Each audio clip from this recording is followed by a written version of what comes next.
ప్రస్తుతం అయోధ్యలో రామమందిరం, సినిమాల్లో హనుమాన్ పేరు గట్టిగా వినిపిస్తుంది.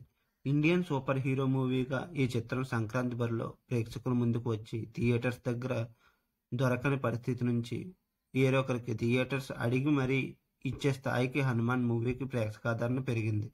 ఇప్పటికే ప్రపంచవ్యాప్తంగా ఈ సినిమా 200 కోట్ల గ్రాస్‌ని దాటేసింది. షేర్ లెక్కలు చూసుకున్న 100 కోట్లు అధిగమించి చాలా తక్కువ సమయంలో 100 కోట్లు అందుకున్న చిత్రంగా హనుమాన్ రికార్డ్ క్రియేట్ చేసిందని చెప్పాలి. నార్త్ ఇండియన్ బెల్ట్లో హనుమాన్ మూవీకి ఆడియన్స్ నీరాజనం పలుకుతున్నారు.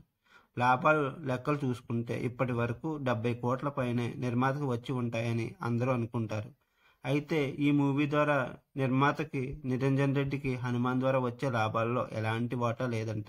దీనికి కారణం మూవీ థియేట్రికల్ రైట్స్ మొత్తం మైత్రి మూవీ మేకర్స్ కమ్మేశారు. అలాగే డిజిటల్ రైట్స్ కూడా భారీ ధరకు అమ్ముడయ్యాయి. రిలీజ్‌కు ముందే నిర్మాతకి టేబుల్ ప్రాఫిట్ అయితే హనుమాన్‌తో వచ్చింది. కానీ ఇప్పుడు కలెక్షన్ ద్వారా వచ్చే లాభాల్లో ఎక్కువ భాగం డిస్ట్రిబ్యూషన్ చేసిన మైత్రి వారికి సొంతం అవుతాయి. అలాగే హిందీలో కూడా థియేట్రికల్ రైట్స్‌ని ముందుగానే వేరొకరికి అమ్మేశారు. అయితే అక్కడ మూవీ లాభాలను కొల్లగొడుతుంది.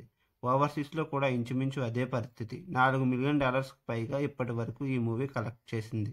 నిజానికి $1 మిలియన్ బ్రేక్ ఈవెన్‌తోనే ఓవర్సీస్‌లో హనుమాన్ రిలీజ్ అయింది. ఇప్పుడు భారీ లాభాలు అక్కడ డిస్ట్రిబ్యూటర్స్‌కి వస్తున్నాయి. అందుకే మూవీ ద్వారా వస్తున్న ప్రస్తుతం లాభాల్లో నిర్మాత నిరంజన్ రెడ్డికి పెద్దగా ఏమీ దక్కవు.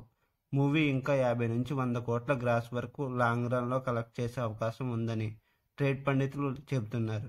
ఈ లెక్కన ఈ ఏడాది టాలీవుడ్లో హైయెస్ట్ షేర్ కలెక్ట్ చేసిన ఫస్ట్ మూవీగా హనుమాన్ నిలుస్తుంది. మీకు నా వీడియో నచ్చినట్లయితే లైక్ చేయండి, షేర్ చేయండి, సబ్స్క్రైబ్ చేయండి, కామెంట్ చేయడం మర్చిపోవద్దు. Thank you.